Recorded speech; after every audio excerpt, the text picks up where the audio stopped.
Chapter 1. It was a crisp autumn morning in the small town of Villisca, Iowa, where the leaves had turned to a burnt orange and the sun peeked through a curtain of gray clouds. The air was heavy with a sense of foreboding, as if the earth itself knew of the horrors that transpired within the walls of a modest home on the corner of 2nd Street.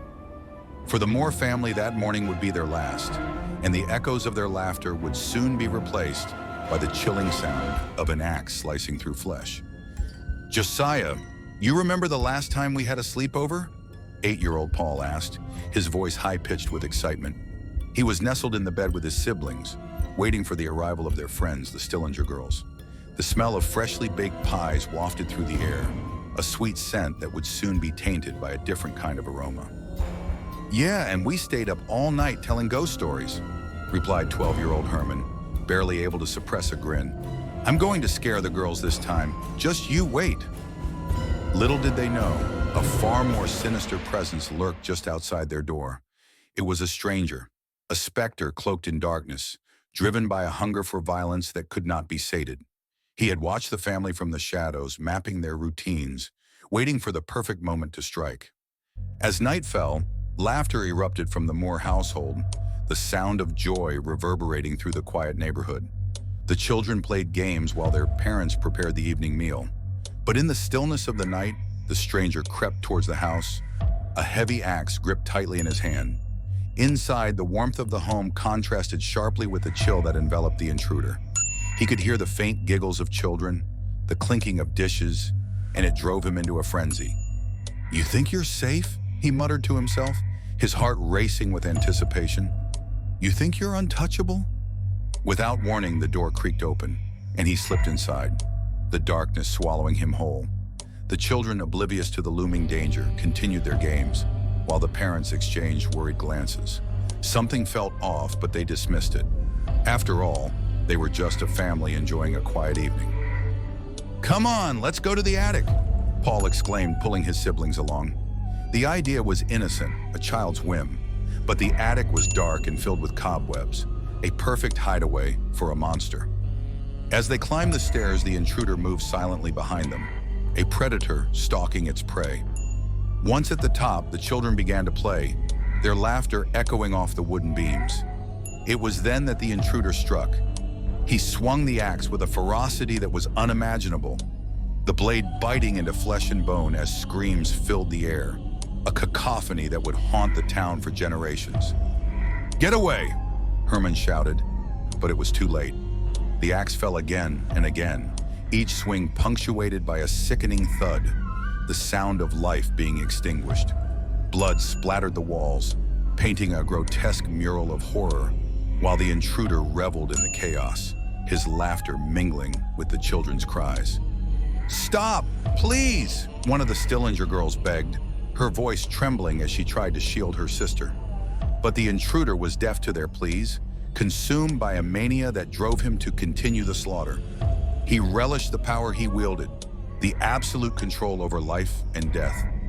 Outside, the neighbors were oblivious, lulled into a false sense of security by the quietness of the night. No one heard the cries, no one saw the shadows darting across the windows. The horror unfolded within those four walls, a nightmarish scene that would sear itself into the town's memory. Chapter 2. Hours later, the moon hung high in the sky, casting an eerie glow over the blood-soaked scene. The intruder stepped back, panting, his clothes drenched in crimson. He dropped the axe, its blade glistening under the moonlight, and surveyed the carnage with a twisted sense of satisfaction. The silence that enveloped the house was deafening, punctuated only by the faint dripping of blood pooling on the floorboards. He wiped his forehead with the back of his hand, smearing blood across his face. "What a lovely family," he chuckled to himself, his voice a low, mocking whisper. "Too bad it had to end this way." The door creaked open, and a stray cat wandered in, its eyes wide with curiosity. The intruder turned, and for a moment, he felt a flicker of humanity. But it was quickly snuffed out by the darkness within him. He lunged at the cat, the blade of the axe swinging in a wide arc. The animal let out a pitiful yowl before it met its end, a final mewling sound that echoed through the empty halls. "Another one bites the dust," he said, a manic grin spreading across his face. He felt invincible, a king surveying his kingdom of blood. Meanwhile, across the street, a neighbor named Mrs. McKinney was peering out her window, sensing something was wrong. She had been uneasy since the laughter faded into silence. "Something's not right," she muttered, her instincts screaming at her to investigate. Gathering her shawl, she stepped outside, the crunch of leaves underfoot echoing in the stillness. As she approached the Moore home, a cold wind swept through the air, sending a shiver down her spine. She hesitated at the door, her heart pounding in her chest. "Hello, is anyone home?" she called, her voice quivering. The intruder, now panicked by the unexpected visitor, quickly darted to a corner, hiding in the shadows. He felt a surge of adrenaline. This was not part of his plan. He listened as Mrs. McKinney's footsteps drew closer, and he clenched his fists, desperate to remain undetected. "Josiah? Sarah, can anyone hear me?" she shouted again, her voice rising in pitch. But there was no answer, only the oppressive silence that hung heavily in the air. Taking a deep breath, she turned the doorknob, pushing the door open with a creak that reverberated through the house. The sight that greeted her was unimaginable. Blood smeared the walls, and the bodies of the Moore family lay strewn across the floor like grotesque dolls, their eyes wide with terror. "Oh my God!" she gasped, stumbling backward. The intruder seized the moment, lunging forward with the axe raised high, but she was faster. She turned and fled, her heart racing as she sprinted down the street, screaming for help. "Help! Someone help!" Her cries pierced the night, but they fell on deaf ears. In this quiet town, the horror remained contained, a festering wound that would soon erupt. The intruder, now exposed, felt the thrill of the chase. He chased after her, the sound of her footsteps echoing in his ears. "You can't escape me," he shouted, his voice a low growl. "You're part of the show now." Mrs. McKinney ran for her life, her lungs burning as she sprinted toward the nearest house. She pounded on the door, desperation fueling her fists. "Please, let me in." But inside, a family watched the news, blissfully unaware of the nightmare unfolding outside their window. The intruder drew closer, his breath hot against her neck, the axe glinting menacingly in the streetlights. Chapter 3. With a final burst of energy, Mrs. McKinney reached the front porch of the nearest house. She pounded on the door with all her might, her heart racing as she screamed for help. But the intruder was relentless, his footsteps echoing behind her like thunder. "Open up, please," she cried, tears streaming down her face. "There's a killer. He's coming for me." Finally, the door swung open, revealing a bewildered family. "What's going on?" the father asked, his brow furrowed in confusion. Before she could answer, the intruder lunged into view, his eyes wild with madness. "Get out of my way!" he roared, raising the axe high above his head.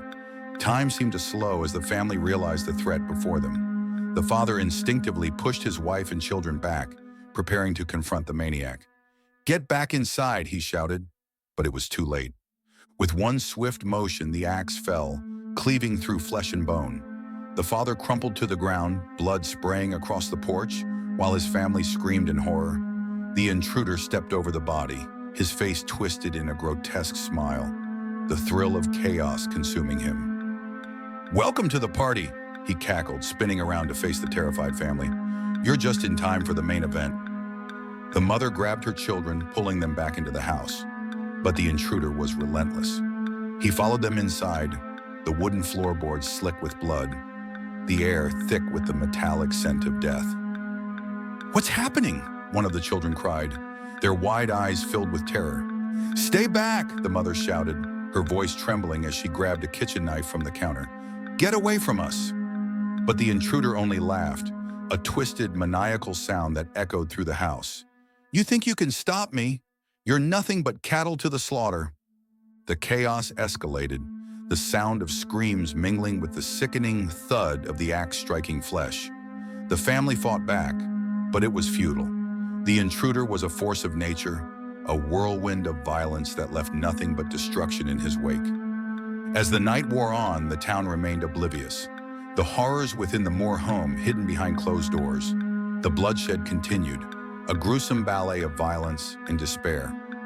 Eventually, the intruder stood among the wreckage, panting heavily as he surveyed his handiwork. The house was a tomb, a place where laughter had once reigned, now replaced by silence and the stench of death. He stepped outside, the cool night air a stark contrast to the heat of the chaos within. As he walked away from the scene, he chuckled to himself, the sound echoing in the stillness. "What a lovely night for a massacre," he mused, disappearing into the shadows, leaving behind a nightmare that would haunt the town for generations. In the end, the horror was not just the act itself, but the knowledge that the monster had walked among them, hidden in plain sight, and now he was gone, leaving only blood and terror in his wake. The town would never be the same, forever scarred by the night when innocence met its bloody demise. And as the sun rose the next day, it cast a pale light over the crime scene, illuminating the blood-soaked walls and the shattered lives within. There would be no justice, no closure, just an empty void where happiness once thrived. A reminder that darkness often lurks just beneath the surface of our everyday lives.